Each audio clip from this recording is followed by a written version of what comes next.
अगर आपको फिल्म पसंद आए तो सब्सक्राइब बटन दबाकर हमें इनकरेज करें।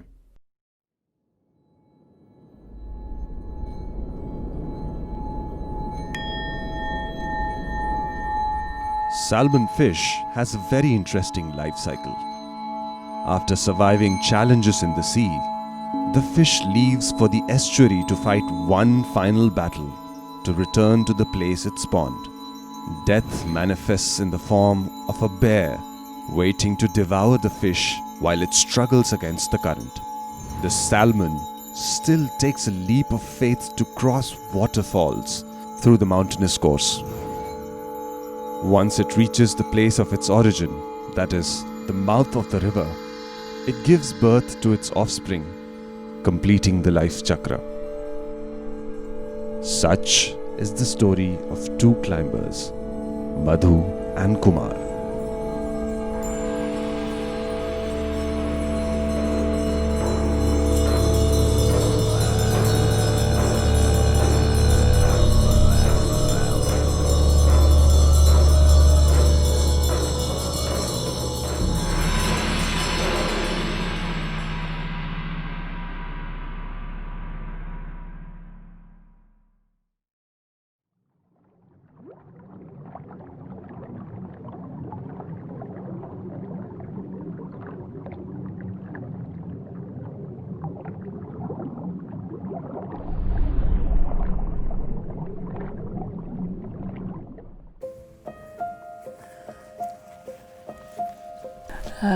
It's like everything, it's a bit of challenging.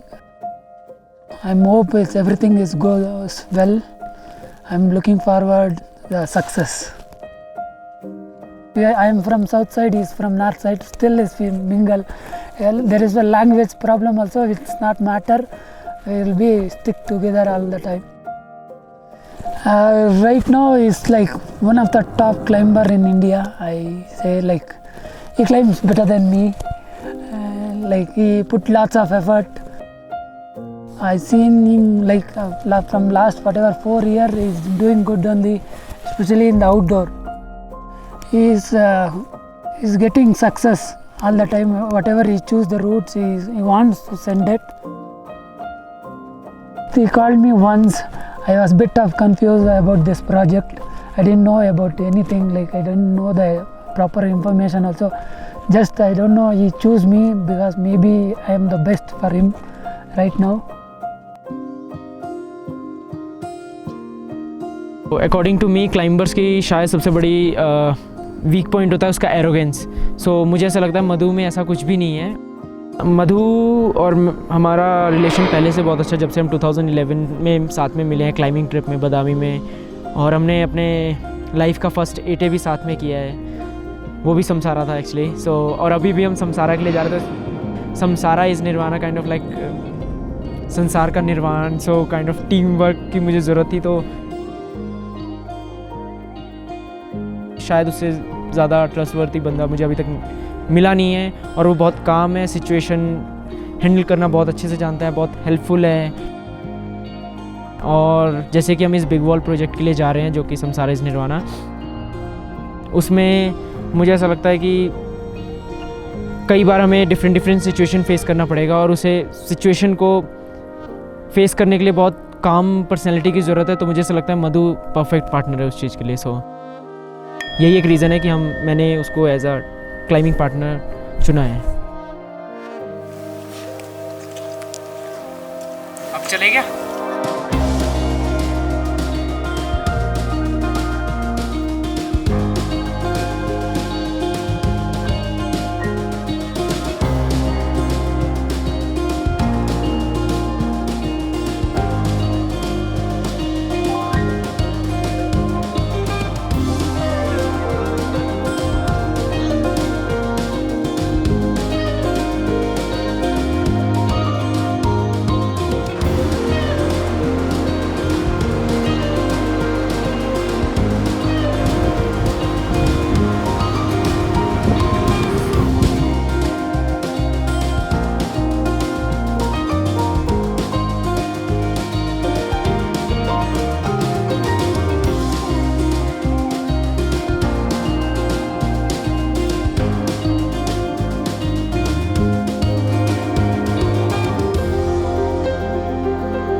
हो गया? बहुत लंबा रास्ता, क्या कोई नहीं, करूं? जाके रेस्ट करो अभी, कल लंबा ट्रैक है। उसको लंबा ट्रैक है।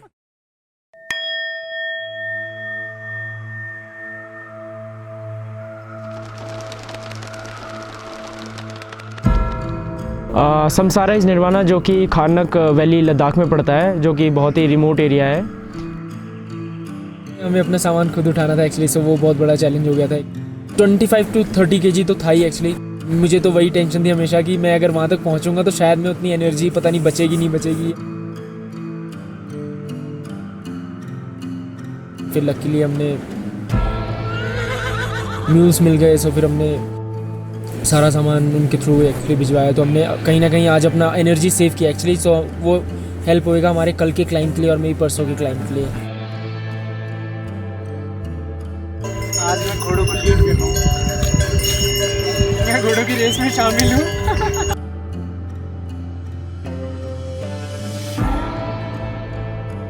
According to the plan, actually we didn't carry our bags. For me, it's a little bad thing. Actually, we supposed to carry.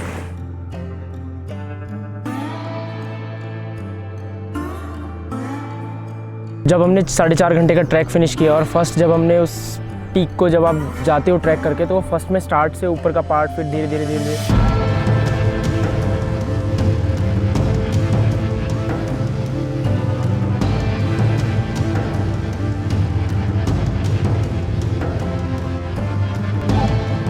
I was looking for this kind of route from like last 3 years.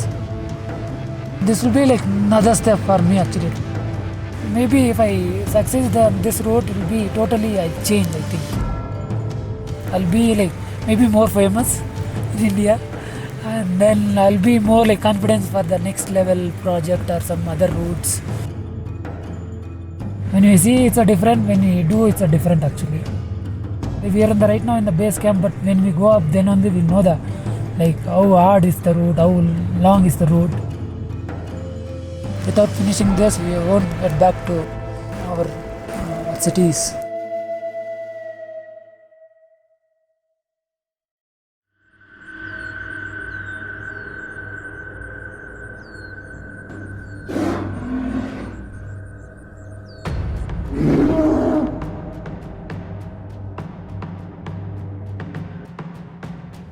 करीबन 10 साल पहले Swiss team ने इसका first ascent किया था और ये high altitude में बिग वॉल क्लाइंबिंग का कहीं ना कहीं एक बेंचमार्क सेट हो गया था। ये रूट रनआउट्स के लिए बहुत ज़्यादा फेमस है और इसमें मोस्ट ऑफ द टाइम आप अनसेफ रहते हो, जिस वजह से आपके फॉल के चांसेस बहुत हाई होते हैं। शॉर्ट रूट अलग होता है, बिग वॉल का रूट अलग होता है। जैसे कि शॉर्ट रूट कुछ मीटर्स का होता है और बिग वॉल में ये स्केल बहुत हाई होता है, आपको फिजिकली के साथ साथ मेंटली बहुत स्ट्रांग होना पड़ता है और ये चीज़ मैंने लास्ट ईयर रियलाइज़ किया। 2016 में जब मैंने ये अटेम्प्ट किया था तो उस वक्त मैं बहुत स्ट्रांग फील कर रहा था। तो जब मैं 11th पिच पे पहुंचा तो कह लो कि पूरे दिन की क्लाइंबिंग के बाद 1 डे में मैं ट्राई कर रहा था, तो बहुत थके हुए थे और ऐसा, तो एनर्जी भी ख़त्म हो चुकी थी। मेरी गलती हो गई, मैंने डाउन देखा उस वक्त ना, तो वो डाउन देखते ही मतलब माइंड ऐसा हुआ कि ओह मैं तो बहुत ही ऊपर आ गया। बहुत ट्राई किया कि मैं फ़ाइट करूँ उस चीज़ से, लेकिन एट दी एंड मैं इतना थका हुआ था कि मैंने गिव अप कर दिया।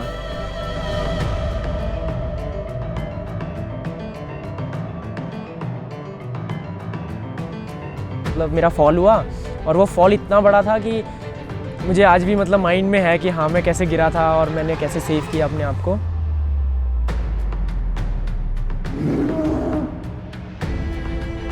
और उसके बाद हम जब डॉक्टर के पास गए तो उन्होंने फिर मुझे ऑपरेशन के लिए बोला, जिसमें कि अभी मेरे पाम में अभी स्क्रू भी है। तो डॉक्टर्स ने मुझे बोला कि आपको 2 साल का वेट करना पड़ेगा और 2 साल में मतलब एथलीट के लिए एक ऑलमोस्ट एंडिंग जैसा ही हो जाता है। तो वो चीज़ें मैंने सुन के मैं कहीं ना कहीं बहुत डिमोटिवेट हुआ, लेकिन कहीं ना कहीं मेरे में बहुत मोटिवेशन भी आया बाद में।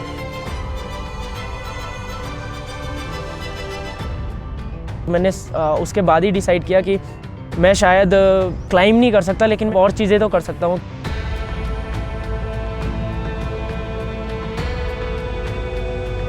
इंजरी के टाइम पे सबसे ज़्यादा प्रॉब्लम होती है जब आप अनफिट हो जाते हो।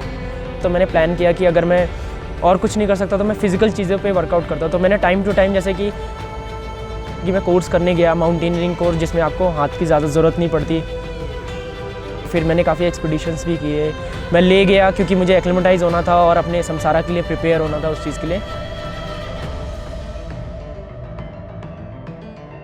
तो एट दी एंड मेरा प्रोजेक्ट वही था, लेकिन उसके लिए मुझे अलग अलग हर्डल्स क्रॉस करके पता नहीं कितना डिफ़िकल्ट होगा कम बैक करना, और मैं कर पाऊँगा या नहीं।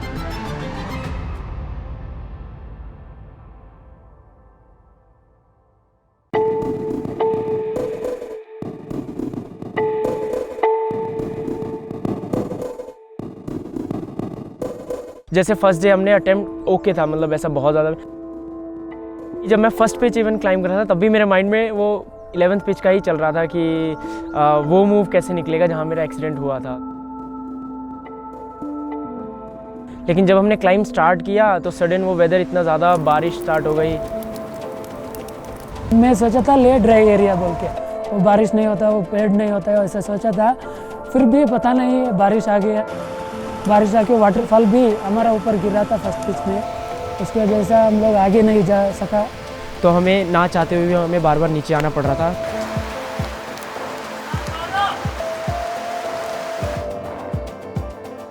पहले तो ऐसा लग रहा था कि हम शुरू के 2 दिन की यार हम फर्स्ट पिच ही नहीं कर पा रहे।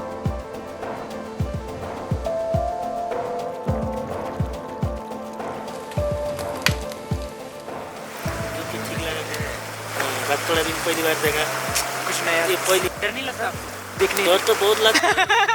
कल पर से ऊपर गया, बहुत डर लगा। पसीना आ रहा था हाथ में। बहुत मुश्किल से चढ़ा ऊपर।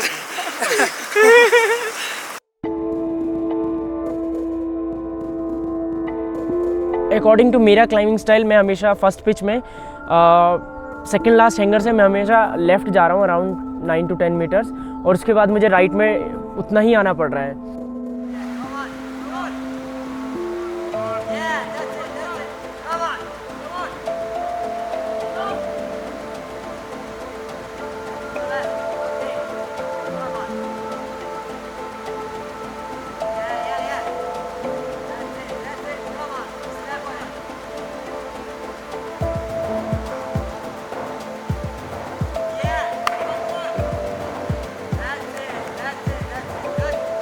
सेकेंड ट्राई में जब मैं वहाँ तक गया तो मैंने रियलाइज़ किया कि जहाँ से मैं ट्राइवर्स करता था वो मैच करके मैं जाता था।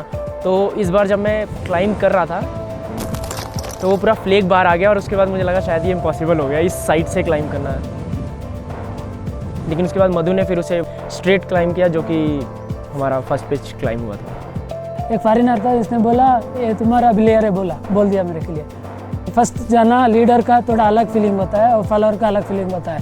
मेरे के लिए वो मन में था शायद मैं पीछे रहूँगा फॉलोअर करके, मेरे के लिए वो मौका नहीं, इतना ज़्यादा नहीं मिलेगा मेरे के लिए। उस टाइम मैं सोचा मैं भी चढ़ना है थोड़ा बहुत, मेरे के लिए अच्छा फील होगा बोल के उस टाइम डिसाइड किया चढ़ने के लिए। एक्चुअली मैं फॉलोअर नहीं रहूँगा, थोड़ा चढ़ने के लिए थोड़ा आगे जाऊँगा बोल के।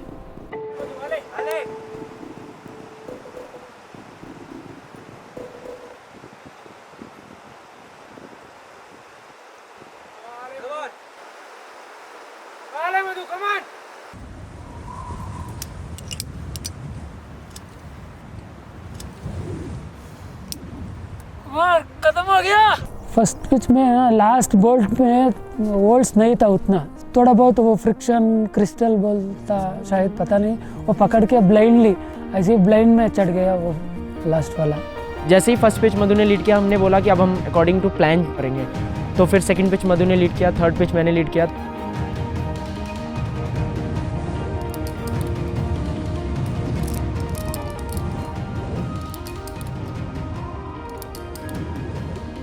बहुत जल्दी हमने क्लाइंब करने की कोशिश की और हुआ भी सक्सेसफुली। हम 8th पिच तक बिना फॉल किए हम 1 गो में गए थे।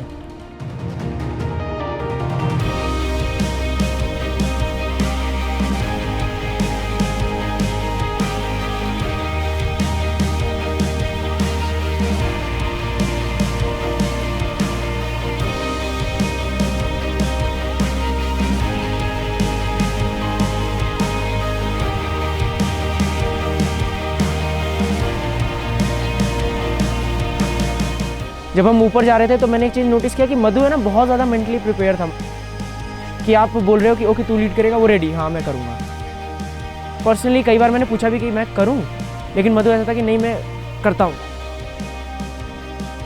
मैं नीचे ज़्यादा नहीं देख रहा था, लेकिन आगे आगे, लेकिन वो फ्लो में जा रहा था मेरा, क्योंकि मेरे के लिए फर्स्ट टाइम तो है, लेकिन और लंबा भी है, 60 मीटर 50 मीटर है ना, एक फ्लो में जाता है। टीम सबमिट कर दो। एक्चुअली सब लोग वॉक करते हैं एक ही बार।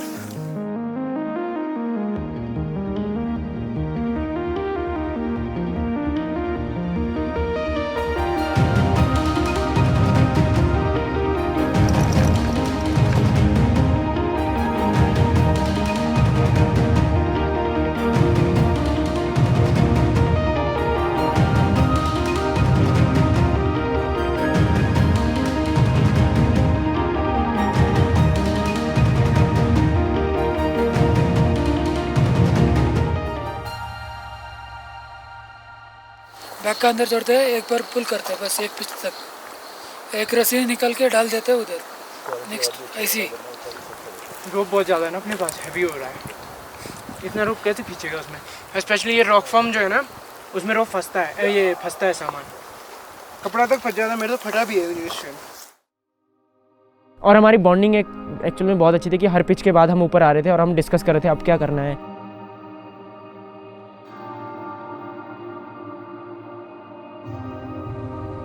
तो काफ़ी टाइम ऐसा होता है कि आप बाहर हो लेकिन आपका पार्टनर जो है वो गॉर्ज में ऐसे अंदर अंदर अंदर, ऐसा कोई कोड भी हमने प्लान नहीं किया था उस वक्त, तो समझ नहीं आ रहा था कैसे मतलब उस संभाले।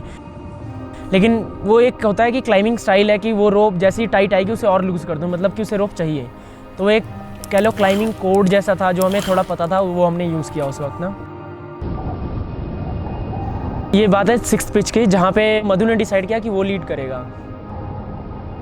सिर्फ ब्लाइंड ट्रस्ट में, कुछ होगा तो नीचे मेरा पार्टनर है वो टेक केयर करेगा बोल के ऐसे ब्लाइंड चढ़ के जा रहा था।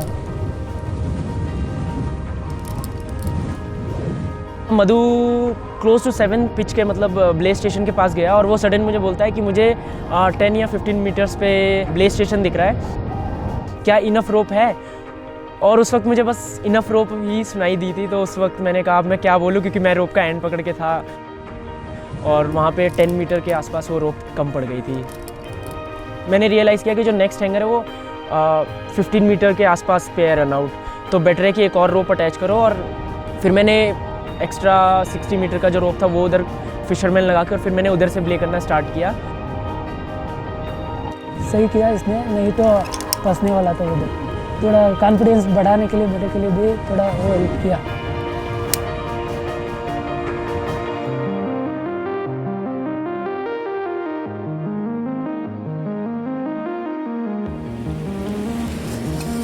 If I say, Madhu, that you are very specific to things, will you agree to that thing or? Yeah, I agree because it's a life thing, no? We depend on this only, always. If this goes wrong, then we are gone. That's why I always double check. Before I was very lazy, but I had one accident. After that, I should prepare before getting into the auction. This is what we called climber jewelries actually.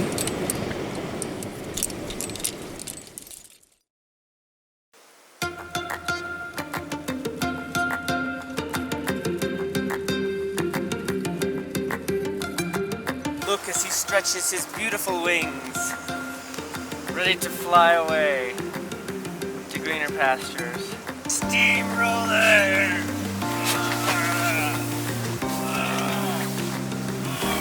Steamroller!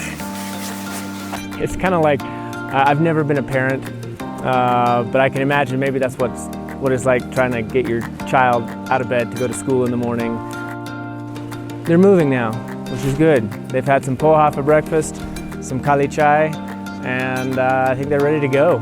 हम थके हुए थे, लेकिन हाँ हमने किसी को बोला नहीं कि हम बहुत थके हुए हैं। जो टीम आई है वो हमारे लिए आई है, तो वो बहुत इंपॉर्टेंट था कि अगर हम ही गिव अप कर देंगे तो फिर बाकी लोग जो इतने मेहनत करके वहाँ तक आए हैं उनकी भी मेहनत कहीं ना कहीं वेस्ट हो जाएगी।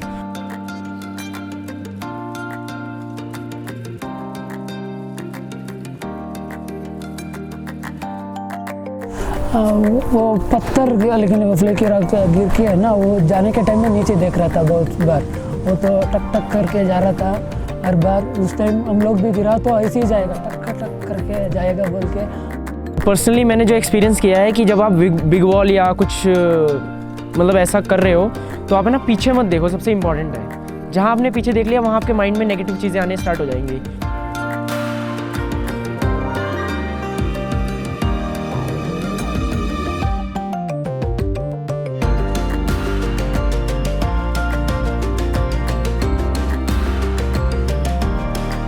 मैं जब क्लाइंब करता हूँ ना तो मैं ना ऊपर जाने की प्लानिंग करता हूँ हमेशा। ऐसा नहीं कि यार इधर नहीं हुआ तो नीचे ही जाना है, नहीं, पॉसिबिलिटीज़ ढूंढो ना उस चीज़ के लिए।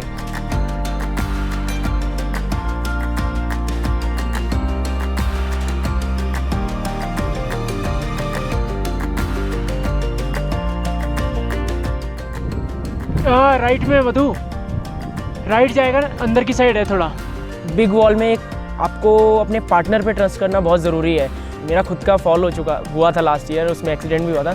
तो मेरे माइंड में हमेशा एक चीज़ थी कि मुझे रियलिटी पता है कि कहाँ से फॉल हो सकता है और क्या चीज़ है।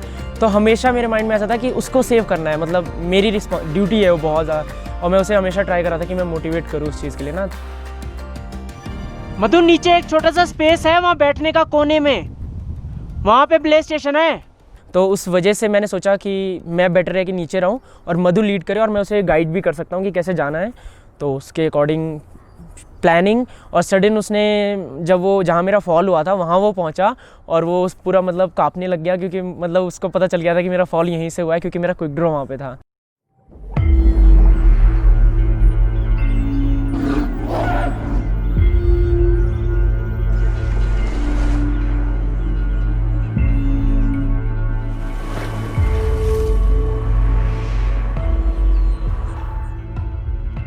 एक्चुअली पता नहीं कुमार गौरव ने 11th में फाल लिया बोल के वो बाद में बोला एक्चुअली मेरे के लिए चढ़ने के बाद। उस टाइम थोड़ा डर लगा मेरे के लिए, अगर भी नहीं मिल रहा है आगे किधर जाना है। उसका फॉल सेम प्लेस पे हुआ जहाँ मेरा एक्सीडेंट हुआ था लास्ट ईयर। वो पहले फाल था एक्चुअली बोला तो, मतलब बड़ा लंबा था तो इसीलिए डर लगा। बाद में उसको पूछा मैं चढ़ो, मैं मेरे के लिए नहीं हो रहा है ये।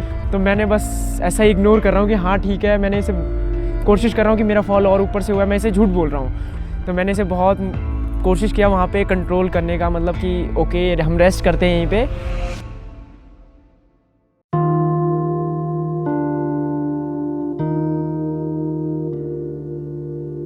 हमारे पास सिर्फ ½ लीटर ORS था और ½ लीटर की एक बॉटल थी जिसमें पानी था। सिर्फ क्लाइंबिंग टाइम के लिए था वो, हमने ऊपर रुकने के लिए मतलब एक्स्ट्रा कैरी नहीं किया था। तो जब भी हमें प्यास लग रही है कुछ तो हम सिर्फ काउंट कर रहे हैं और उस हिसाब से पी रहे हैं कि पता नहीं नेक्स्ट डे जो क्लाइंबिंग करना है हमें उसके लिए भी चाहिए। हाँ मतलब बिग वॉल में आपको 5 स्टार के मज़े तो नहीं मिलेंगे।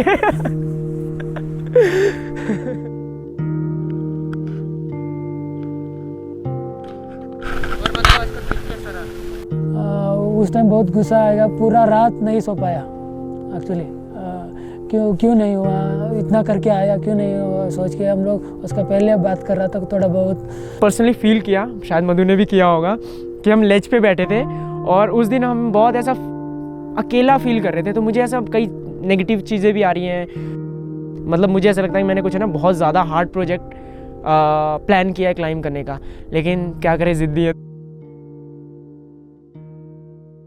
और नीचे तो थोड़ा हमारा बेस कैंप से थोड़ा वो कैंप फायर भी दिख रहा था, तो थोड़ा लेकिन स्टार का ऐसा छोटा सा स्टार का ऐसा दिख रहा था ऊपर से। और हम वो मिस कर रहे थे वो टाइम कि क्योंकि ऊपर इतना ज़्यादा ठंड था, हम उस चीज़ को ही पूरी रात देखते रहे। ये एक टाइम होता है जिस वक्त आप अपनी बॉन्डिंग को और स्ट्रॉन्ग करने का आपको मौका मिलता है। हमने काफ़ी डिस्कशन भी किया, काफ़ी चीज़ें कि हम ये कर सकते हैं, फ्यूचर के बारे में काफ़ी बात किया। तो हमारा रिलेशन और कहीं ना कहीं और ज़्यादा स्ट्रॉन्ग हुआ था उस वक्त।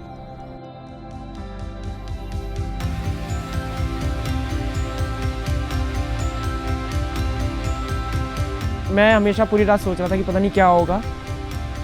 तो लेकिन नेक्स्ट डे जब हम उठे तो मैं बहुत सरप्राइज़ था कि मधु ऐसे बोलता है चलो क्लाइंबिंग करने चलते हैं। तो मैंने कहा ये मतलब वही मधु है जो कल था या क्योंकि उसके माइंड में एक चीज़ था कि उसने मुझे स्टार्ट में बोल दिया था कि कुछ भी हो हम दोनों में से कोई डाउन नहीं जाएगा। मेरा दिमाग में बहुत क्लाइंबर उस टाइम आ गया, एलेक्स होनाल्ड आ गया मेरा दिमाग में, वो लोग कैसा चढ़ते हैं, वो लोग सोलो चढ़ जाता है वो लोग। उन लोग लेवल में तो नहीं है लेकिन सोच सकते हैं वो लोग कैसा चढ़ते हैं, क्रिस्टल में कैसा चढ़ते हैं, सोच के उन लोगों से भी थोड़ा मेरे के लिए बूस्ट मिला। ख़त्म करना है हम लोग, इधर तक तो आ गया, ऐसे नहीं जा सकते बोल के।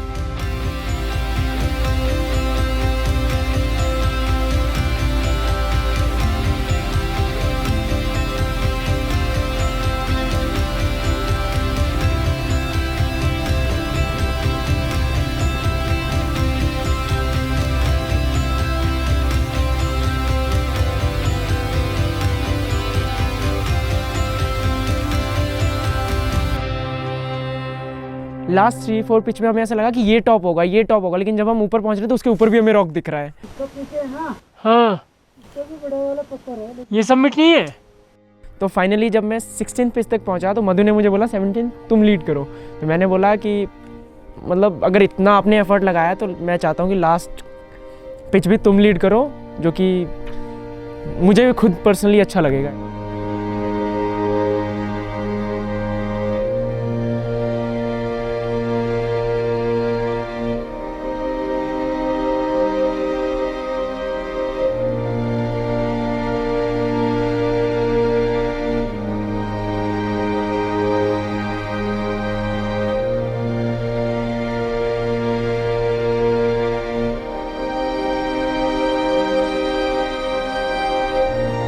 मतलब फाइनली इतने टाइम के हार्डवर्क के बाद हम जब सबमिट पे पहुंचे तो मैंने एक चीज़ नोटिस किया कि मधु बहुत एक्साइटेड था।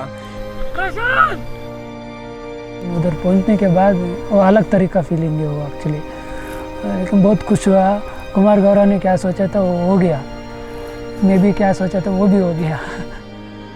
मेरे लिए ऐसा था कि वो मेरा ड्रीम था, क्योंकि मुझे ऐसा लगता है कि पर्सनली मैंने कुछ ऐसा प्रोजेक्ट ले लिया था जो कि बहुत ज़्यादा मतलब बियॉन्ड माई लिमिट्स ऐसा कुछ था, और लेकिन वो पॉसिबल हो गया सिर्फ 1 साल के अंदर अंदर। बहुत लोग ये वेट कर रहा था रूट ख़त्म करने के लिए, इनका पूरा कनसू, हिंदी में क्या बोल सकते हैं, कनसू का ड्रीम, बहुत लोगों के लिए ड्रीम वो सक्सेस हो गया, क्योंकि वो दिमाग में था मेरे, लेकिन सपोर्ट भी दिया था उस टाइम। वो पूरा मैं याद आ रहा था मेरे के लिए, मैं दिमाग में आ रहा था, वो लोग सब मेरा साथ में था, इसलिए हुआ, नहीं तो नहीं होने वाला था बोल के वो सारा आ गया, मेरा पापा मम्मी और दोस्त लोग भी। मुझे एक ऐसा लगा कि मेरे अंदर का एक क्लाइंबर रीबॉर्न हुआ है, और मैंने मेरे जो खुद के चैलेंजेस थे वो मैंने मतलब कंप्लीट किए हैं। मतलब मैं उस खुशी को बयान नहीं कर सकता आज के टाइम पे, ऐसा है। और लेकिन जैसे ही हम टॉप पे पहुँचे मेरे माइंड में मेरा नेक्स्ट प्रोजेक्ट ऑलरेडी आ चुका था कि अब मुझे अगला क्या करना है। तो क्योंकि वो कहते हैं ना, क्लाइंबर्स कभी भी सेटिस्फाई नहीं होते अपने परफॉर्मेंस से, उनको और चाहिए, तो ये भूख जो है वो बहुत इंपॉर्टेंट है।